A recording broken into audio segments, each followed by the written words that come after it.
There we go. Want to talk about our old friend, the ego, again this morning, but from the perspective of our social interactions and specifically dealing with what's popularly known as social anxiety or interpersonal anxiety or whatever. And, we've all experienced that, in social situations, new situations where we don't know folks, we might feel cautious or nervous or self-conscious. And then very often after a social encounter, we do a critique, a self-evaluation. We sort of, go through all of our perceived mistakes, all the things we should have done differently or could have done differently. So it's a fairly common experience, and it's one that I think this path offers us some perspective with, and possible some ways of reducing our suffering that occurs in these situations. It's just very, very common. And these could include fears about how we appeared, about public speaking. I think public speaking is still rated as the #1 anxiety if we survey people that people experience. Talking with authority figures, being around people who aren't like us, being around people who we think don't like us, all of this is part of that package of social or interpersonal anxiety. Now, this is not to say that sometimes these anxieties aren't justified. I mean, not everyone is accepting and caring and compassionate or likes us or treats us well, and that's the source of this concern, because safety is always our fundamental need. Protecting the ego is a fundamental need. And so it's vital that we have discernment and clear eyes about, what's safe and what's not safe, and what's, where do we pull away. Excuse me, let me just wait till that phone stops ringing.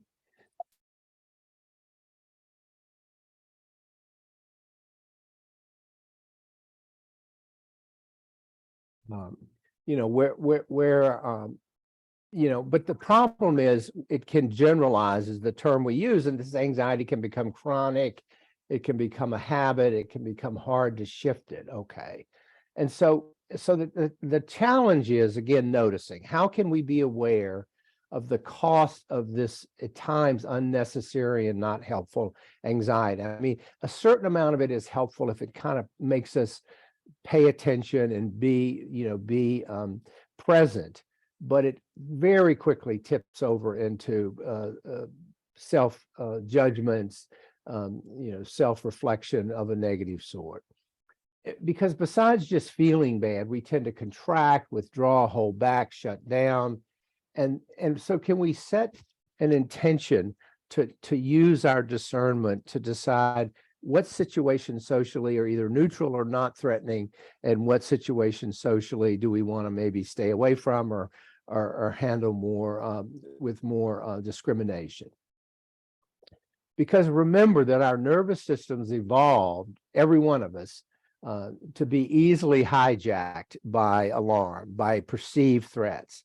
And sometimes those threats are real, and sometimes we make them up. Okay, we developed a brain over millennia to overestimate threats. Okay, we tend to, that's the thing about, we're Velcro for the negative and Teflon for the positive. We tend, as a survival tool over evolutionary history of humankind, we learn to overestimate threats, underestimate often opportunities, and underestimate resources to deal with threats and perceived threats, rather. And this is important. This is critical for survival in life and death situations. It was certainly critical for our ancient ancestors, but it's not so good for our well-being and for connecting with other people and fulfilling our relationship needs. It is, but it is not our fault when we feel anxious in these situations. There's nothing defective about us. It's nothing to feel ashamed about or embarrassed about.